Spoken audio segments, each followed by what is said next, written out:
Welcome to Abhiragini FM. The night is deep, the air unnaturally still, and we return with a long, slow, shivering tale.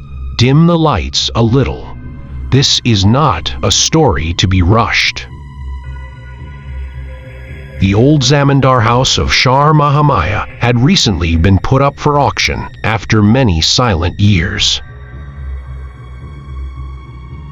The local authorities decided that its documents, land records, and architectural condition had to be examined to determine whether any part deserved preservation.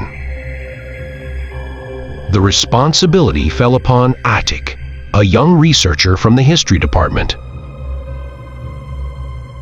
With him was Mallika, a conservation architect skilled in analyzing aging structures. Their purpose was entirely rational, to assess the historical value of the estate and recover any significant documents hidden within. Under the afternoon sun, the house did not inspire fear. It looked tired instead. Red bricks stained with moss, cracked wooden windows, wild grass swallowing the courtyard. Atik noted structural details in his journal. Mallika measured the slope of the staircase to calculate possible collapse points. Everything remained methodical: measurements, documentation, photographs. The first irregularity revealed itself not through sound, but through temperature.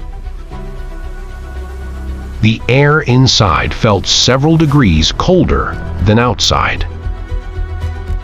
Broken windows and half-open doors allowed ventilation, yet the chill remained dense and unmoving.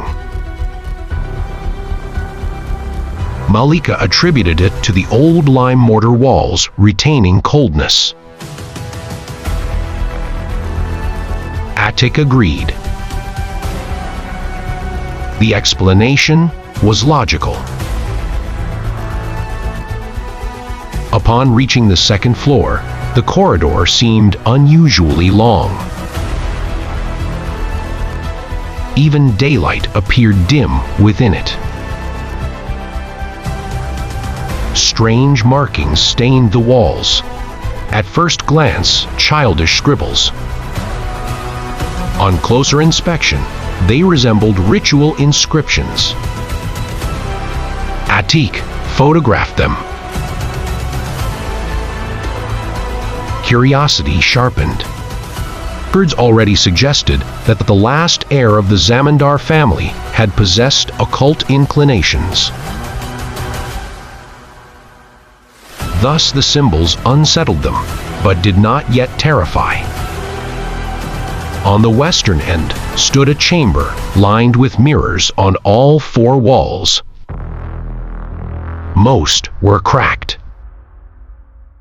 Mallika analyzed the structure, suggesting it might once have been a dance hall or ritual room. Atik noticed faint floor markings at the center, traces of a triangle repeatedly drawn. Nothing significant occurred on the first day. They returned to the village before dusk. That night, while reviewing photographs, Atik observed something peculiar. In the image of the mirror room, behind him and Mallika, deep within the corridor's darkness, appeared a blurred figure. Zooming in clarified nothing. Perhaps a pixel distortion. He reassured himself with reason. They returned better prepared the next day. Flashlights, rope, dust analysis tools. Inside the mirror room, Mallika observed a fresh crack across one mirror. It had not been there before. Atik assumed he had overlooked it. Yet the triangular floor mark appeared darker, as if someone had wiped away the dust overnight. At the corridor's farthest end stood a sealed wooden door with an iron ring. No visible lock, yet it would not open. It felt barred from within. They decided to force it open later with proper documentation. That evening, darkness swallowed the house unusually early. Before sunset, the corridor had grown dim. Atik switched on his flashlight. The beam stretched along the passage, which now seemed slightly longer. Footsteps echoed back a second too late. Mallika paused to listen. She attributed it to structural acoustics. Yet discomfort lingered in her tone. On the third day, they obtained permission to break the sealed door. Behind it descended a staircase leading underground. The air smelled heavy. An earthen chamber lay below. Reddish markings smeared the walls. In one corner lay small bones. Atik's pulse quickened. He documented everything, tentatively assuming it to be an ancient ritual chamber. Mallika examined the construction. The room was not part of the original blueprint. It had been added later. Built in haste. Designed to conceal.